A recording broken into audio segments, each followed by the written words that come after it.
Saturday, using our imperfections. But we have this treasure in jars of clay to show that this all-surpassing power is from God and not from us. We are hard-pressed on every side, but not crushed, perplexed, but not in despair, persecuted, but not abandoned, struck down, but not destroyed. We always carry about in our body the death of Jesus, so that the life of Jesus may also be revealed in our body. For we who are alive are always being given over to death for Jesus' sake, so that his life may also be revealed in our mortal body. 2 Corinthians chapter 4, verses 7 to 11. Recently, I decided to brave the wind and the rain to go in search of a famous prehistoric standing stone in the South Wales valleys. Most standing stones simply have standing stone written on an Ordnance Survey map, but this one was special. It had its own name, Maen Catwg. From the train station, I walked over 3 miles to get to the stone and got absolutely soaked, but I was quite sure it would be worth it. In my imagination, it was going to be big and imposing, like a Welsh Stonehenge. When I finally arrived at the field, I immediately saw it was not a standing stone at all. Rather, it was a flat stone in a muddy field. I can't say I was overwhelmed.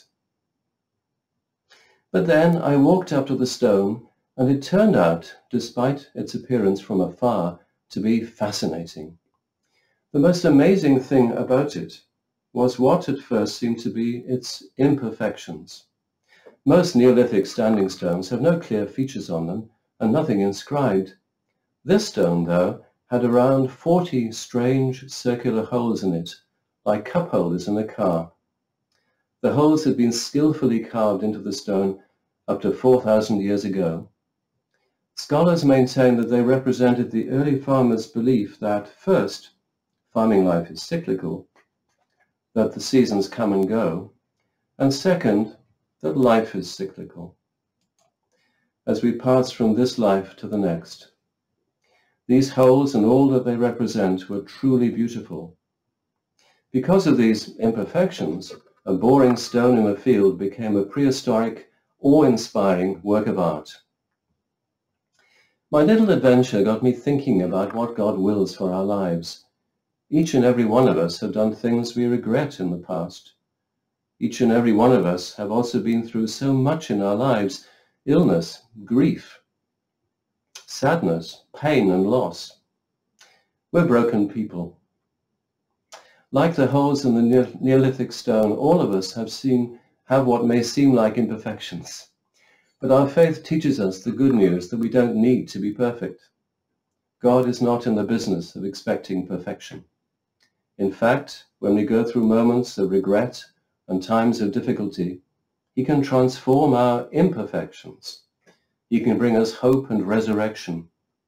Furthermore, once we're out of the other side of whatever we're going through, it is our imperfections that are often the things that make us beautiful and more useful and empathetic to others. Our society may tell us that we have to be perfect, but God wants us to recognize that it is our holes, carved and chiseled into our topsy-turvy, up and down lives, that can give us strength and beauty.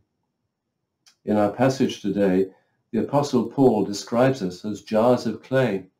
Such jars, seemingly worthless in themselves, were used in the ancient Near East to conceal treasure. Paul is saying that we, as clay jars, are where God's treasures are stored. Our own vessels may be frail and broken, but God is able to use our weakness to bring his treasures into this world. In other words, God transforms our imperfections into blessings. We are all his beautiful works of art. When I visited the Navajo communities in New Mexico, I was shown beautiful stitched rugs.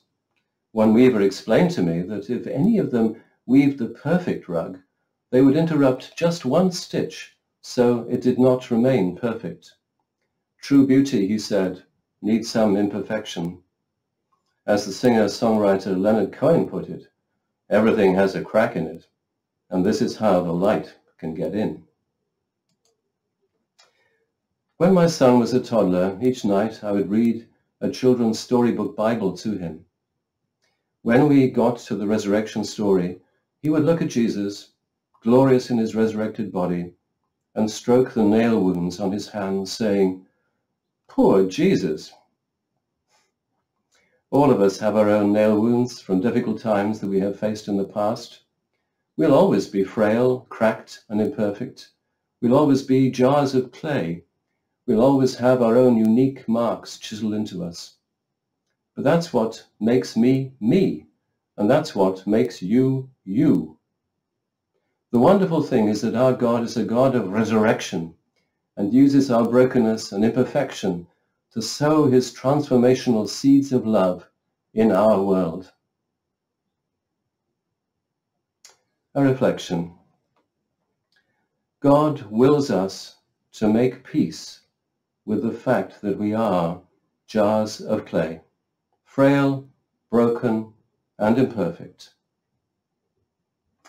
Take some time to think about the difficult times you have faced.